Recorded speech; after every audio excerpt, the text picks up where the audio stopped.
Bonsoir, chers frères, chères sœurs, chers bien-aimés dans le Seigneur.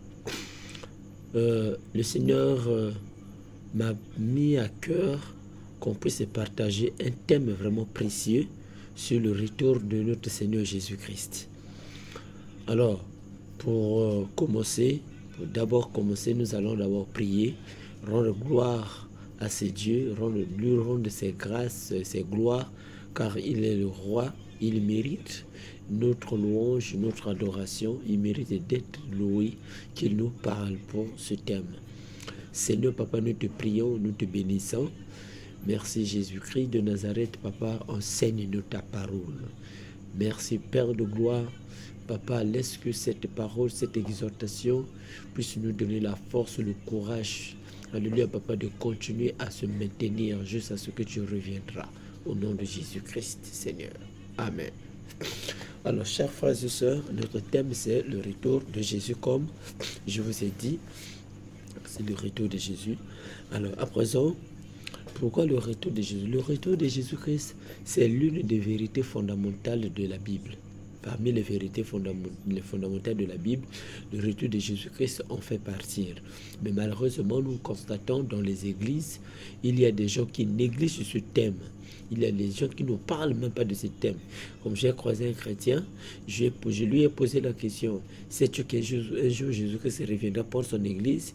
Il dit, oh papa, l'enfer n'existe pas, papa. C'est quoi le paradis? Je sais que, bon, c'est par rapport à ce qu'il a reçu comme enseignement. Mais l'expérience des chrétiens, c'est attendre un jour que nous soyons enlevés dans les airs. L'expérience des chrétiens, c'est qu'attendre un jour Christ vienne nous prendre, que nous soyons avec lui. Alors, tout ce mois, nous allons parler de ce thème. Alors, le retour de Jésus, donc, la véracité, j'ai écrit quelques notes ici. La véracité du retour de Jésus-Christ a toujours été une vivante et glorieuse expérience et dans toutes et des temps authentiques. Donc, nous constatons que quand on parle du retour de Jésus-Christ, a été toujours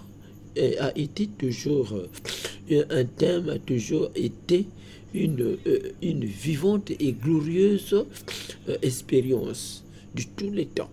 Alors, nous allons parler de l'importance de la nécessité de son retour. L'importance de la nécessité de son retour. La nécessité du retour de Jésus. Parce que si un chrétien, dans une église, on ne parle pas du retour de Jésus, on ne parle pas de la résurrection des morts, je te dis, sors de cette église. Parce que ça t'emmène nulle part. Alors, l'importance et la nécessité de son retour.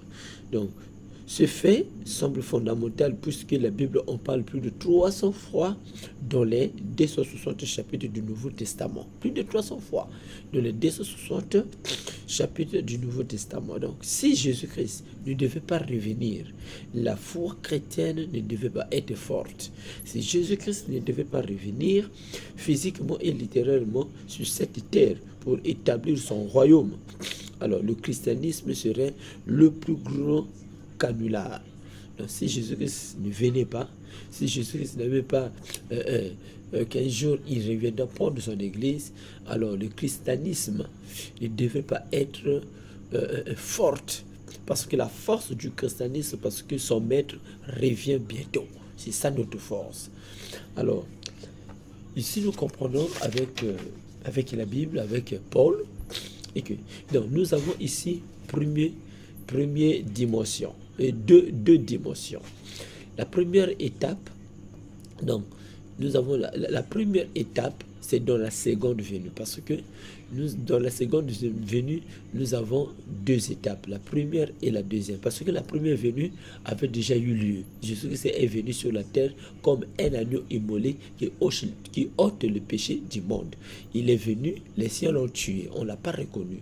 Il est mort, il est ressuscité. Maintenant, la deuxième venue, dans la deuxième venue, ou la seconde venue, j'allais dire, il y a deux étapes. Le premier étape, c'est son venue dans les airs. Il ne viendra pas sur la terre, il viendra dans les airs et l'église sera enlevée. C'est l'enlèvement de l'église où l'église va aller à la rencontre de son époux. Et la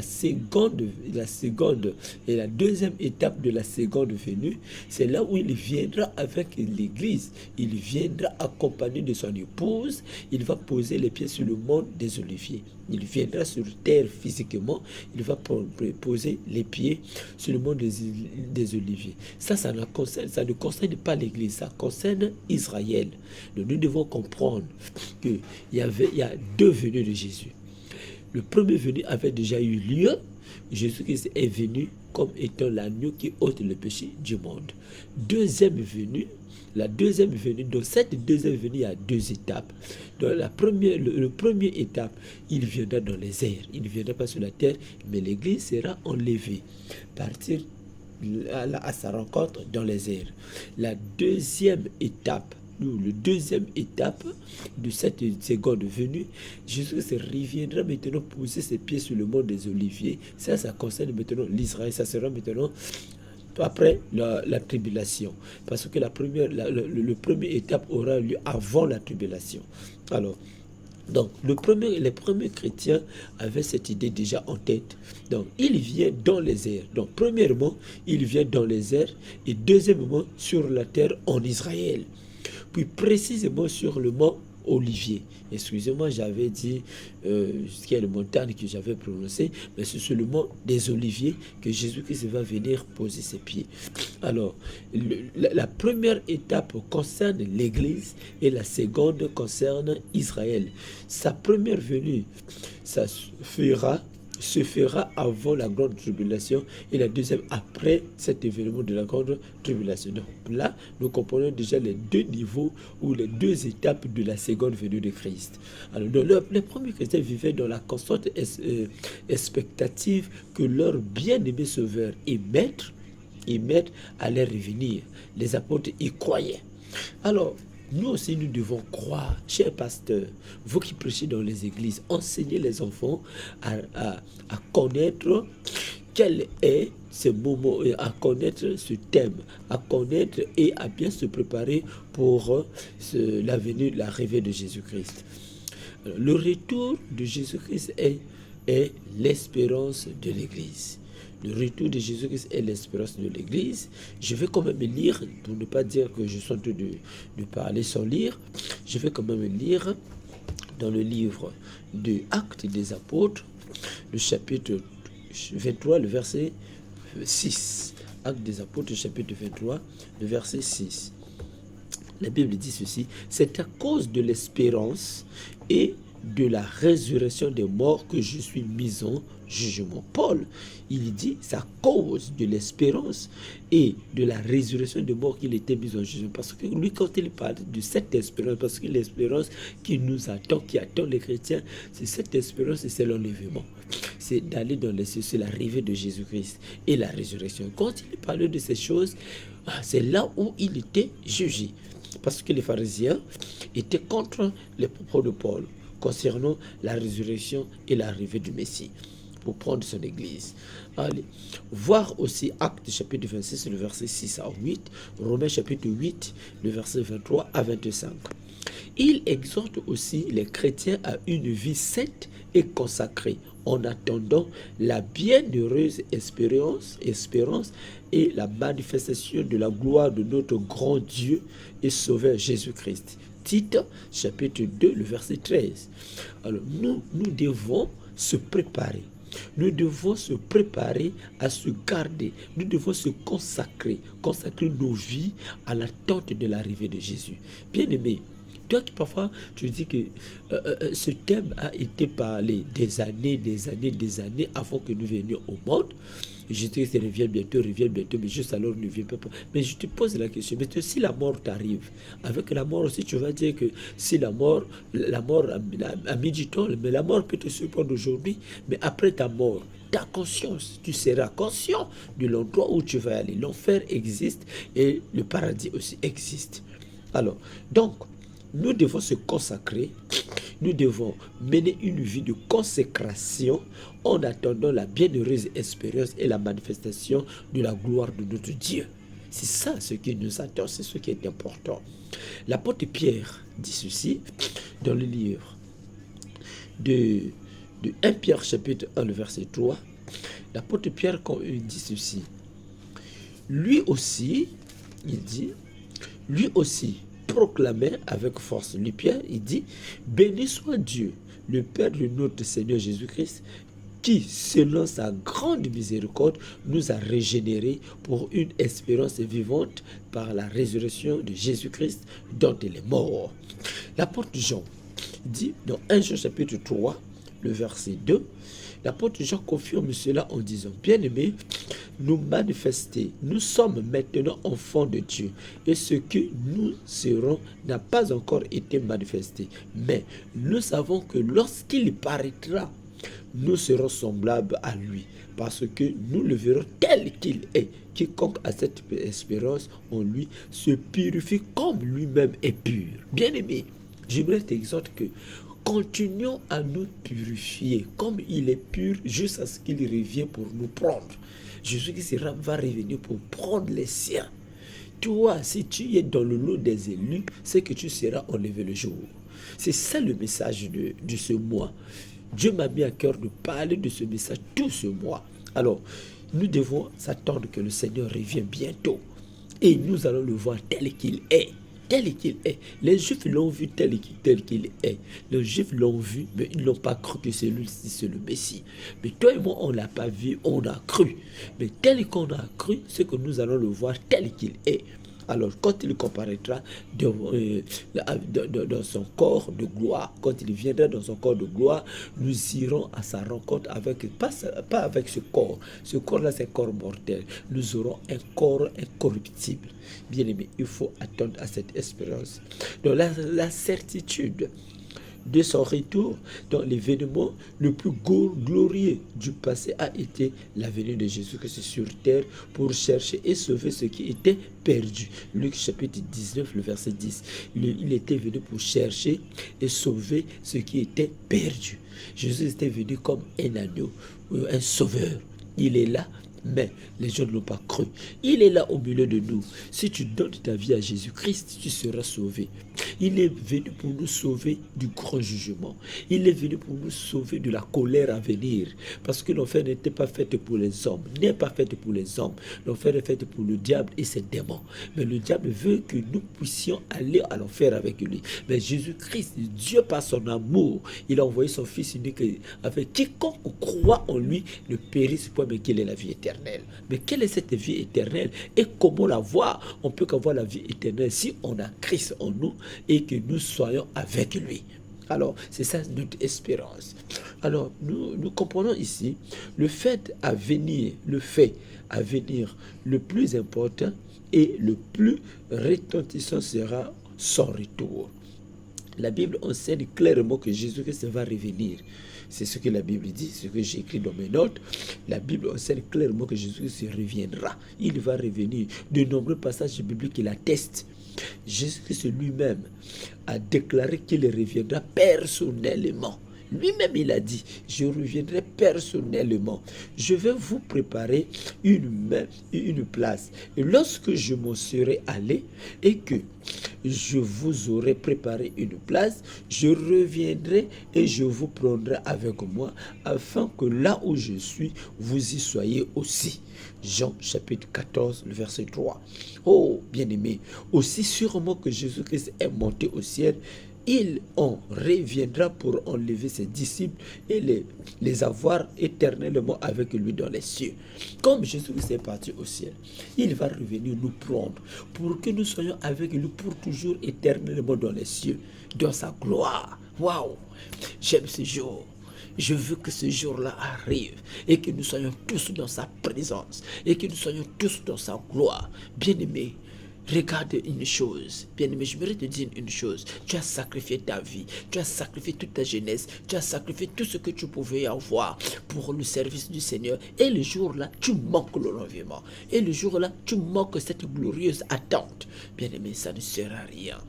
Je voudrais te conseiller, même si, mon frère, les temps tirent à sa fin. Le temps tire à sa fin. Nous devons se consacrer au service du Seigneur. Nous devons assujettir ce corps afin que nous ne puissions pas manquer ce jour. C'est ça ce qui est important. C'est ça notre travail. Si nous écoutons ce message, ça va encore donner l'envie de continuer à travailler dans le service de Dieu. Ça va nous continuer à aider à travailler dans la crainte de Dieu. Bien-aimé, Jésus revient bientôt. Je vais te dire encore, il reviendra prendre les siens. Il est monté au ciel pour nous préparer des places. Et afin, dès qu'il finit de préparer les places, il reviendra pour nous prendre. Je n'ai pas encore entré dans le premier étape. Je suis d'abord dans un sens général. Donc Jésus-Christ reviendra pour nous prendre. Alors, es-tu prêt? S'il venait aujourd'hui, pose-toi la question là où tu m'écoutes. Celui qui écoute ce message, pose la question là où tu es. Si Jésus se revenait maintenant, est-ce que toi tu dois partir? Si la trompette sonnait maintenant, est-ce que toi tu partiras? C'est ça la question posée.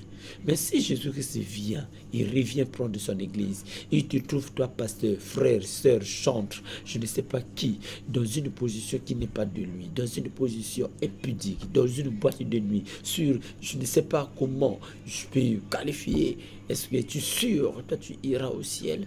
Pose-toi la question, est-ce que je suis prêt pour aller au ciel, pour aller rester, rester dans ma demeure que le maître a préparée? J'ai une chambre là-haut, j'ai une place là-haut. Est-ce que ma place, on ne doit pas l'attribuer à une autre personne? Bien-aimé, pose cette question. Es-tu prêt d'aller au ciel? Alors, ça c'est d'abord l'introduction.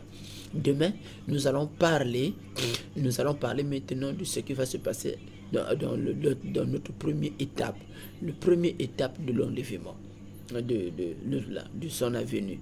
Donc, quand il viendra dans les airs, nous allons parler maintenant de Jésus-Christ quand il viendra dans les airs et quelles sont les personnes qui seront enlevées. Ça, c'est notre première étape.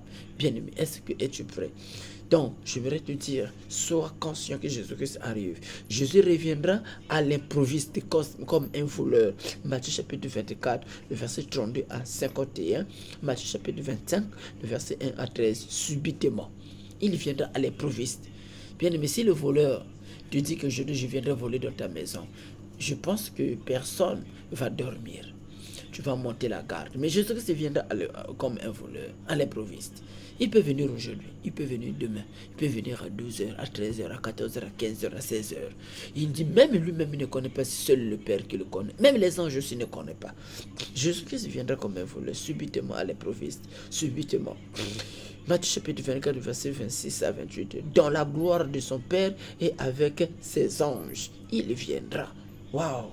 Lorsque l'ascension de Christ, des anges ont déclaré qu'il reviendrait personnellement, corporellement, visiblement et soudainement.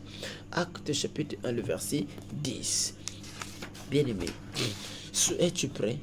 Donc, le témoignage des apôtres à ce sujet ne diffère en aucun cas. En aucun cas. L'apôtre Pierre témoigne qu'il reviendra personnellement. Acte chapitre 3, le verset 19 à 21. Et à l'improviste de Pierre chapitre 3, le verset 8 à 13. L'apôtre Paul atteste qu'il viendra personnellement. Philémon chapitre 3, le verset 20. 1 Thessaloniciens chapitre 4, le verset 16. Et subitement, en gloire et accompagné des anges. Alors ça c'est le témoignage que les apôtres eux-mêmes, ceux qui nous ont laissé ce bon fondement. Il n'y a pas un autre fondement. Ne crée pas tes fondements. Suis le modèle des Écritures. Les hommes de Dieu, où nous sommes, on emmène les enfants d'autrui où? Les âmes d'autrui, c'est les âmes. Nous allons rendre compte. Un jour, je peux parler sur rendre compte. Nous allons rendre compte devant le Seigneur de tout ce que nous sommes en train de faire. Alors, bien-aimé, es-tu sûr que tu ne vas pas rater l'enlèvement? C'est cette espérance qui nous attend. La Bible se termine par la promesse de son retour. Waouh! Donc, les derniers chapitres de la Bible ne laissent subsister aucun doute quant à la doctrine cruciale du retour de Jésus. Jésus lui-même a fait une merveilleuse dernière promesse à ses enfants. Lorsqu'il a dit, celui qui atteste ces choses dit, oui, je viens bientôt. Amen. Viens Seigneur Jésus. Apocalypse chapitre 22, le verset 20.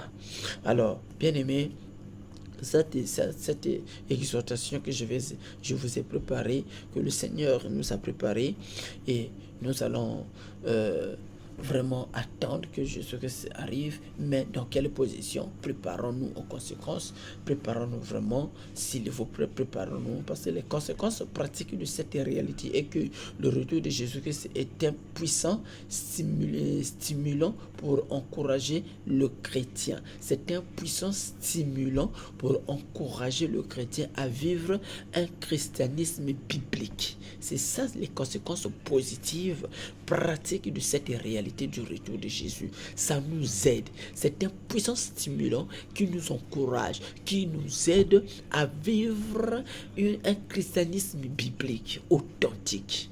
C'est ça ce qui est important.